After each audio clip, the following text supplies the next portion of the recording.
तो वो स्टूडेंट जो 2025 में जेई मेंस और एडवांस का पेपर देने वाले हैं, उनके लिए ये वीडियो बहुत ज्यादा काम का होने वाला है। वीडियो को एंड तक देखें, आपको बहुत ज्यादा क्लैरिटी मिलेगी कि आपको किस डायरेक्शन में तैयारी करनी चाहिए और किस बातों पर ज्यादा ध्यान देना चाहिए। ठीक है, दिस इज अश्विनी छत्रे। मैं खुद बिट्स पिलानी से इंजीनियरिंग किया हूं और मुझे पता है कि एक अच्छे कॉलेज से पढ़ने की वैल्यू क्या है। अपने देश में जहां पर 140 करोड़ से ज्यादा लोग रह रहे हैं, एजुकेशन की वैल्यू बहुत ज्यादा है और एक अच्छे कॉलेज से बीटेक करना उससे भी ज्यादा इंपॉर्टेंट है। क्योंकि अपन को पता है कि इंजीनियरिंग तो बहुत लोग कर रहे हैं, लेकिन ये चीज बहुत मैटर करती है कि आप किस कॉलेज से कर रहे हो, क्योंकि अल्टीमेटली प्लेसमेंट एक इंपॉर्टेंट एस्पेक्ट आ जाता है, राइट। तो बहुत इंपॉर्टेंट है कि जो हम जिस कॉलेज से पढ़ाई करने वाले हैं वो हमें क्या अपॉर्चुनिटीज दे रहा है, उस कॉलेज की क्या ब्रांड वैल्यू है, क्योंकि अल्टीमेटली आपको वहां पे पूरे 4 साल बिताने हैं, राइट। तो चलिए अपन बात करते हैं। सबसे पहले तो आपको ये समझना पड़ेगा कि आपकी टाइमलाइन क्या रहने वाली है, मतलब आप जो जो एग्जाम्स में अपियर होगे, है ना, वो उनका टाइमलाइन क्या होगा।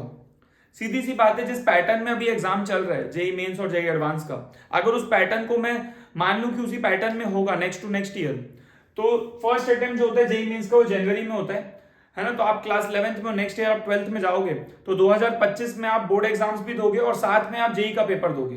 तो जनवरी में आप जेई मेंस का फर्स्ट अटेम्प्ट दोगे, राइट। सीधी सी बात है, फर्स्ट अटेम्प्ट अभी अक्टूबर खत्म हो रहा है, लगभग नवंबर स्टार्ट हो रहा है। अगर आप देखोगे कि कितने महीने बचे हैं फर्स्ट अटेम्प्ट के लिए, तो आप देखोगे कि नवंबर दिसंबर इस साल के 2 महीने बचे हैं और नेक्स्ट ईयर पूरा बचा है। तो ओवरऑल 14 मंथ्स बचे हैं आपके पास तैयारी के लिए। क्योंकि फर्स्ट अटेम्प्ट में कंपटीशन कम होता है, जैसा कि पिछले कुछ समय से देखा गया है, फर्स्ट अटेम्प्ट में अच्छे मार्क्स लाना और एक अच्छी परसेंटाइल लाना ज्यादा इजी है as compare to second attempt. तो बहुत इंपॉर्टेंट है कि अपन फर्स्ट अटेम्प्ट को टारगेट करके चलें।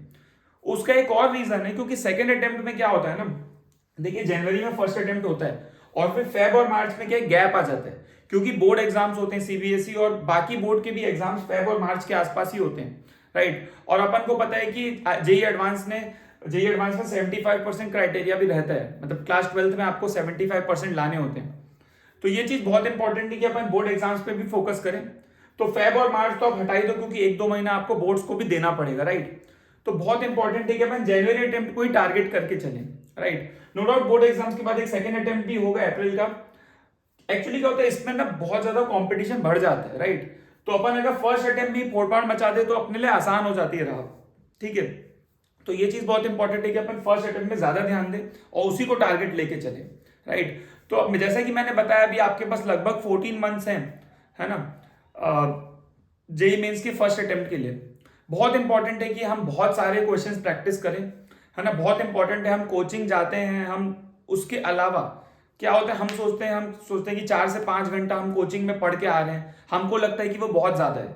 जबकि ये चीज समझना जरूरी है कि सेल्फ स्टडी एक ऐसा एस्पेक्ट है, सेल्फ स्टडी एक ऐसा एस्पेक्ट है, रिवीजन एक ऐसा एस्पेक्ट है जो आपको सिलेक्शन के रास्ते पे ले जाता है। सिर्फ क्लास अटेंड करने से सिलेक्शन होता तो कोटा में अगर आज 2 से 3 लाख बच्चे पढ़ रहे हैं तो सारे सेलेक्ट हो जाते हैं, क्योंकि क्लास तो सब अटेंड कर रहे हैं। लेकिन इंपॉर्टेंट क्या है, सेल्फ स्टडी का बहुत इंपॉर्टेंट रोल है। क्या आप दिन में 8 से 10 घंटा मेहनत कर रहे हो? क्या आपको क्लास में जो कॉन्सेप्ट सिखाए जा रहे हैं, जो क्वेश्चंस डिस्कस हो रहे हैं, जो थ्योरी डिस्कस हो रही है, आपको जो कॉन्सेप्ट सिखाया जा रहा है, अगर आप घर आके डेली उस कॉन्सेप्ट पे 15, 20, 50 क्वेश्चन कर रहे हो, अगर आप नंबर ऑफ क्वेश्चंस बहुत ज्यादा कर रहे हो उस कॉन्सेप्ट पे, तब वो कॉन्सेप्ट आपके दिमाग में बैठ जाएगा और वो रिटेन रहेगा आपके दिमाग में। तो बहुत इंपॉर्टेंट है रिटेंशन ऑफ मतलब आप कॉन्सेप्ट आपके दिमाग में छप जाना चाहिए। तो आप जितने ज्यादा क्वेश्चन करोगे आपको उतना फायदा होगा, क्योंकि आपका एप्लीकेशन पार्ट उतना ज्यादा स्ट्रांग हो जाएगा। बहुत इंपॉर्टेंट है सेल्फ स्टडी। आपको डेली कम से कम 8 घंटे पढ़ने चाहिए, कम से कम बता रहा हूं मैं, राइट। और ये 8 घंटे आपको निकालने हैं, चाहे वो कोचिंग वाला दिन है, चाहे वो संडे है, चाहे होली है या दिवाली है, चाहे न्यू ईयर है, चाहे कुछ भी त्योहार आ जाए, आपको डेली 8 से 10 घंटा मेहनत करनी है, चाहे दुनिया की कोई भी रुकावट आ जाए। ये आपको समझना जरूरी है। हाँ, 8 घंटा एक साथ आप नहीं पढ़ सकते, ऑब्वियसली आपको ब्रेक डाउन करना पड़ेगा, राइट। आप कोशिश करो कि आप डेली तीनों सब्जेक्ट पढ़ो। कई लोग के लिए पॉसिबल नहीं हो पाता है, तो कोई बात नहीं, आप 2-2 सब्जेक्ट को भी लेके चल सकते हो, है ना। आप अपने 8 घंटे को डिवाइड कर सकते हो 3+2+3 में, ठीक है। अगर आपको लगता है कि किसी दिन मैथ्स में बहुत ज्यादा होमवर्क मिला है तो आप मैथ्स को 3 घंटा दे सकते हो। अगर मान लो फॉर एग्जांपल फिजिक्स में कम होमवर्क है, आप फिजिक्स को 2 घंटा दे सकते हो, केमिस्ट्री को आप 3 घंटा दे दो, है ना। आप इसको रोटेट कर सकते हो, आप कभी कभी अपने हिसाब से चेंज कर सकते हो। बहुत इंपॉर्टेंट है कि अपने 8 घंटे को एक बहुत अच्छे तरीके से ब्रेक डाउन करके पढ़ाई करें, राइट। ऐसा ना सोचे कि 8 घंटा पढ़ना है, बहुत सारा है, कैसे होगा, ये चीज ना सोचें। हम ये देखें कि हम चीजों को आसान बनाएं, हम अपना काम खत्म करें कि भाई मैथ्स में मेरे को 20 क्वेश्चन करने, तो 20 क्वेश्चन मेरे को 3 घंटे में खत्म करने ही करने, है ना, या 2 घंटे में खत्म करने ही करने। टाइम बाउंड में प्रैक्टिस करें, 8 घंटे को ब्रेक डाउन कर लें अपने, राइट। अच्छा, कई लोग बोलते हैं 12 घंटे पढ़ो, 15 घंटे पढ़ो। देखिए पॉसिबल नहीं है। जो चीज पॉसिबल नहीं है उस पर बात नहीं करेंगे, जो चीज प्रैक्टिकल है, जो चीज फिजिबल है, उसी पे बात करना मेरे हिसाब से ज्यादा सही रहेगा और ज्यादा प्रैक्टिकल रहेगा, राइट। तो जैसा कि मैं बता रहा था कि फर्स्ट अटेम्प्ट को टारगेट करके चलें। ऐसा ना सोचे कि मैं अप्रैल में कर लूंगा सर, 3 महीना मेरे को एक्स्ट्रा मिल जाएगा। एक्स्ट्रा कुछ नहीं होता है, एक्स्ट्रा कुछ नहीं होता है, वो अल्टीमेटली बीच में बोर्ड एग्जाम आ जाएगा, राइट। ऑब्वियसली सेकंड अटेम्प्ट के बाद आपको 1.5 से 2 महीने मिल जाएंगे जेई एडवांस के लिए, ठीक है। तो सबसे पहले तो आप जेई मेन की तैयारी बहुत अच्छे से करें। नो डाउट दोनों की तैयारी साथ में होती है, इसमें कोई डाउट नहीं है। लेकिन मैं मैथमेटिक्स की अगर ज्यादा बात करूं तो मैथमेटिक्स में तो जेई मेन का लेवल काफी ज्यादा बढ़ चुका है ना। तो आपको एक अच्छे लेवल पे तैयारी करना बहुत इंपॉर्टेंट है, राइट। तो सेल्फ स्टडी एक बहुत इंपॉर्टेंट एस्पेक्ट है जिसको आप बिल्कुल अपन ध्यान से करें। रिवीजन एक ऐसी चीज है जो जितनी भी बातें मैं अभी तक बताया हूं उसमें सबसे ज्यादा इंपॉर्टेंट है रिवीजन। क्या होता है ना, कई बार हम जो पुराने कॉन्सेप्ट पढ़े हमें फॉर्मूले याद नहीं आते। अगर आप क्लास 11th में फॉर एग्जांपल मान लो आपका अभी कोनिक सेक्शन चल रहा है, अगर मैं आपसे क्वाड्रेटिक का कोई फॉर्मूला पूछ लूं या मैं आपको सीक्वेंस सीरीज का कोई फॉर्मूला पूछ लूं, कई बार हमें याद नहीं आता एकदम से ट्रिग्नोमेट्री के फॉर्मूले, क्योंकि हमें रिवाइज नहीं है। अपन को लगता है अपन नोट्स में पेज पलटाते हैं, अपन पीछे देखते हैं कि क्या फॉर्मूला था, क्यों? क्योंकि हम रिवाइज नहीं कर रहे हैं। बहुत इंपॉर्टेंट है कि संडे छुट्टी रहती है, हम छुट्टी के दिन पूरा जितना भी पूरे वीक में हमने पढ़ाई की है उसको अपन रिवाइज करें। फॉर्मूला शीट बनाए, माइंड मैप बनाए, अपन स्टडी टेबल के सामने इंपॉर्टेंट फॉर्मूले लिख लें। बहुत इंपॉर्टेंट है फॉर्मूले को रिवाइज करना। जो अच्छे क्वेश्चन है उसमें अपन स्टार लगा के रखें, जो बहुत अच्छे क्वेश्चन है उसमें अपन डबल स्टार लगा के रखें। जो पीवाईक्यूज के अच्छे कॉन्सेप्ट हो जो आप देख रहे हो बार बार रिपीट हो रहा है, उसको अपन कॉपी में अलग से लिखें कि भाई ये वाले क्वेश्चन बहुत ज्यादा आ रहे हैं जेई में, राइट। ये सब कुछ चीजें जो आपको खुद से डेवलप करनी पड़ेगी, है ना, अगर आपको बहुत अच्छी रैंक से सेलेक्ट होना है। एक चीज बहुत इंपॉर्टेंट है, देखिए हम जब पढ़ाई कर रहे हैं बहुत इंपॉर्टेंट है खुद पे विश्वास रखना और अपने टीचर्स पे विश्वास रखना, है ना। आपको जो इंसान पढ़ा रहा है आपको उसके ऊपर ट्रस्ट होना चाहिए, है ना। आपको उसके ऊपर विश्वास होना चाहिए कि हाँ भाई जो मेरे को पढ़ा रहा है ना, वो बहुत अच्छा पढ़ा रहा है, और वो पूरा विश्वास करके आपको आगे बढ़ना है और उसको फॉलो करना है। ऐसा नहीं कि बस क्लास में बस सुन लिए, हंसी मजाक में बात निकल गई। आपको बहुत सीरियसली उसको फॉलो करना है, बहुत रिलीजियसली उसको फॉलो करना है। अगर आप बहुत शिद्दत से अपने टीचर्स को फॉलो करोगे और उस हिसाब से मेहनत करोगे, आपका सिलेक्शन होना तय है। उसको दुनिया की कोई ताकत रोक नहीं सकती। दिक्कत क्या आती है, हम लोग आलसी हो जाते हैं, जैसे सोशल मीडिया से हम डिस्ट्रैक्ट हो जाते हैं, बहुत जल्दी डिस्ट्रैक्ट हो जाते हैं, है ना। हम क्या होता है, इंस्टा में एक रील देखते हैं, एक रील 2 रील देखते देखते हम 50-60 रील देख लेते हैं, है ना। अपना 1 घंटा वहीं पे खत्म हो जाता है, तो इंपॉर्टेंट ये सोशल मीडिया को अपनी लाइफ में बहुत ही कम इंपॉर्टेंस देनी है ना। इंस्टाग्राम, फेसबुक ऐसे प्लेटफॉर्म से अपन जितना ज्यादा दूर रहे उतना अच्छा रहेगा, ठीक है। जो लोग उससे पैसे कमा रहे हैं उनकी बात अलग है, ठीक है। मार्क जकरबर्ग का प्लेटफॉर्म, वो तो पैसे छाप रहे हैं, आपका समय बर्बाद हो रहा है। बीइंग अ स्टूडेंट आप एग्जाम क्रैक कर सकते थे, आप आईआईटी जेई क्रैक करके आप आईआईटी बॉम्बे, आईआईटी दिल्ली और बड़े बड़े कॉलेजेस में जा सकते थे, है ना। आप टॉप एनआईटीज में कंप्यूटर साइंस ब्रांच ले सकते थे। लेकिन अगर आप अपना सोशल मीडिया में ही समय बिता दोगे तो आप जो मेहनत करना था आपको खुद के ऊपर, आपको अपने स्किल सेट पे, आपको अपनी पढ़ाई करनी थी, वो चीज ना करके आप सोशल मीडिया में घुस गए हो और आप एक दूसरे के फोटो देख के खुश हो रहे हो कि भाई ये तो यहाँ घूम रहा है, और उसी को एक दूसरे के फोटो लाइक कर रहे हो, उस पर कमेंट कर रहे हो और खुश हो रहे हो लाइफ में। तो वो चीज क्या है ना, आपको हेल्प नहीं करेगी। मैं देखता हूँ आजकल के जो बच्चे क्लास 11th में है, मैं जानता हूं कि वो क्या करते हैं ना, अपने पेरेंट्स को बोल रहे हैं कि मेरे को आईफोन दिला दो, पापा को बोल रहे हैं मेरे को आईफोन दिला दो, मेरे को मतलब पता नहीं, मतलब वो एक दूसरे को देख के सोच रहे कि कोई महंगा फोन लेके मैं बहुत बड़ा आदमी बन जाऊंगा। आप क्लास 11th में हो, है ना, बचपन से आज तक आपके घर वाले आपकी स्कूल की फीस भरे, आपके कोचिंग की फीस भरे, कॉलेज में भी अगर आप बीटेक करोगे, अगर आपका आईआईटीज या किसी गवर्नमेंट कॉलेज में नहीं हुआ, आप प्राइवेट कॉलेज से बीटेक करोगे, 15-20 लाख मिनिमम लगने, वो भी आपके घर वाले भरेंगे, है ना। तो आप किस उम्मीद से, मेरे को समझ नहीं आता, आप कैसे आईफोन डिमांड कर सकते हो कि मेरे को एक 50,000 का फोन चाहिए, जबकि उस फोन का कुछ यूज नहीं है। आप उस फोन का क्या करोगे, आप पता है क्या करोगे, आप फोटो खींचोगे, आप इंस्टाग्राम में डालोगे बस, और आप देखोगे कि कितने लाइक आ रहे हैं मेरे और कितने कमेंट आ रहे हैं, और आप स्टोरी डालोगे। ये काम करने के लिए आप 50,000 का फोन ले रहे हो जिसका कोई सेंस नहीं है, जिसका कोई सेंस नहीं है, राइट।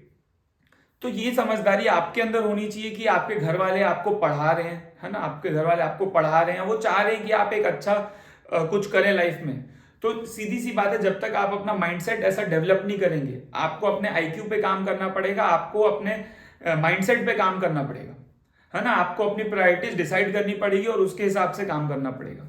बहुत इंपॉर्टेंट है टीचर्स की बात सुनना। मैं आपको बता रहा हूं, सब टीचर्स बहुत अच्छा पढ़ाते हैं, बहुत इंपॉर्टेंट है, बस अपन फॉलो करें, है ना। हम क्या कई बार अपना दिमाग ज्यादा चला लेते हैं, हम सोचते हैं कि हमने ही दुनिया देख रखी है ना। ऑब्वियसली बात है, जो इंसान आपको पढ़ा रहा है वो आपसे ज्यादा दुनिया देखा है, उसको पता है लाइफ में क्या क्या चीजें, क्या क्या दिक्कतें आएंगी, और शायद वो उस हिसाब से आपको गाइड करना चाह रहे हैं। इंपॉर्टेंट ये है क्या हम उसकी बात सुन सकते हैं और क्या हम उस डायरेक्शन में मेहनत कर सकते हैं, राइट। तो ये चीज बहुत ज्यादा मैटर करती है बीइंग अ स्टूडेंट, राइट। जो लोग अभी तक पढ़ाई नहीं कर रहे हैं, बहुत इंपॉर्टेंट है, अभी भी जग जाएं, अभी भी जग जाएं, है ना। 1 से 1.5 साल कम नहीं होता है ना। आप मेहनत करेंगे, आप काफी एक ठीक ठाक रैंक ला सकते हो अभी भी, अगर आप मेहनत करने को तैयार हो, है ना। अगर आप मेहनत करने को तैयार हो तो आप कुछ भी कर सकते हो, है ना। तो बहुत इंपॉर्टेंट है अभी भी अपने समय का सही यूज करें। मैं तो ये मानता हूं कि जब जागो तब सवेरा। तो अगर आज भी आपकी नींद खुल रही है कि चलो चलो अब पढ़ूंगा मैं, तो भी कोई दिक्कत वाली बात नहीं, अगर आप अभी भी डेली पढ़ने को तैयार हो, राइट। बहुत इंपॉर्टेंट है कि डेली आप बहुत सारे क्वेश्चंस करें, है ना। आप एनसीईआरटी बुक सॉल्व करो, है ना। कई बार क्या होता है, अच्छे क्वेश्चंस नहीं बनते, अपन डिमोटिवेट हो जाते हैं, है ना। आपको लग रहा है मटेरियल टफ है, आप एनसीईआरटी करो, कोई दिक्कत वाली बात नहीं है। एनसीईआरटी बुक 2 बार कर लो, आपके बेसिक क्लियर हो जाएंगे, है ना। आप एनसीईआरटी बुक करो, आप अपना स्टडी मटेरियल करो, आप पीवाईक्यूज करो, है ना। बहुत इंपॉर्टेंट है कि आप अच्छा कंटेंट सॉल्व करो, अच्छा मटेरियल सॉल्व करो, प्रॉपर नोट्स बनाओ, शॉर्ट नोट्स बनाओ, सब एकदम प्रॉपर तरीके से करो, राइट। देखिए सिलेक्शन आसान है, बस क्या है ना, लोग कंसिस्टेंट नहीं रह सकते, डिसिप्लिन नहीं रह सकते, मेहनत नहीं करना चाहते, लोग एक नंबर के आलसी हो रखे हैं। मैं आपको बता रहा हूं, उनको क्या है ना, मैं देखूं आजकल के बच्चों को सीढ़ी चढ़ने में बड़ा जोर आ जाता है, बोले सर ऊपर नीचे 3 बार हो गया सर, है ना। यार लोग कितना मेहनत कर रहे हैं, इतना खून पसीना एक कर रहे हैं, इतना स्ट्रगल कर रहे हैं लोग, मतलब जिस लाइफ में इतनी दिक्कतें लोगों के, फिर भी लोग आगे जाना चाह रहे हैं और कर रहे हैं मेहनत। तो बीइंग अ स्टूडेंट क्या आप इतना सा का नहीं कर सकते? आप पढ़ाई करना एक बहुत आसान चीज है, पढ़ाई करना एक बहुत आसान चीज है जो आप आराम से कर सकते हो। तो ये चीज समझना बहुत इंपॉर्टेंट है, राइट। फिर से वही बोल रहा हूं, अपनी प्रायोरिटीज डिसाइड रखो यार लाइफ में, है ना, कि अपने को अपने लिए दोस्ती यारी ज्यादा इंपॉर्टेंट है कि पढ़ाई इंपॉर्टेंट है।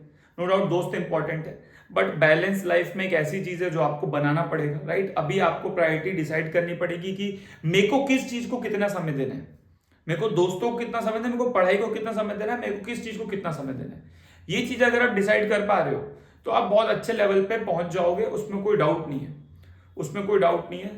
मैं ये जानता हूं कि मेरी लाइफ में यार अगर मैं बिट्स पिलानी से पढ़ा हूं तो उसका फायदा मुझे मिला है, ये मैं जानता हूं, क्योंकि मैं किसी से भी अगर बात करता हूं, है ना, अपने फील्ड में, अपने फील्ड के बाहर भी, तो जब मैं ये चीज बोलता हूं कि मैं बिट्स पिलानी से मैंने पढ़ाई की है, तो एक सामने वाले के लिए एक अलग एक वो उसका माइंडसेट चेंज हो जाता है, एक रिस्पेक्ट वाली चीज आ जाती है कि सामने वाला समझ जाता है कि इस बंदे ने कुछ तो उखाड़ा है जिंदगी में, बिट्स पहुंचा है, मतलब मेहनती आदमी रहा होगा, पढ़ाई लिखाई की है शिद्दत से, और एक बंदे में दम है।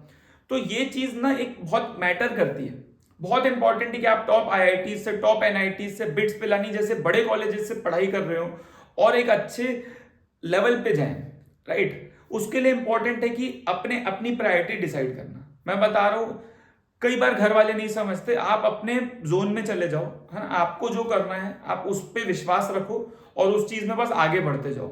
आपको उस रास्ते पे जाने के लिए आपको जो लोगों की हेल्प चाहिए, आपके टीचर्स हो सकते हैं, आपके पेरेंट्स हो सकते हैं, आप उनकी हेल्प लें और बस उस रास्ते में आगे बढ़ते जाइए।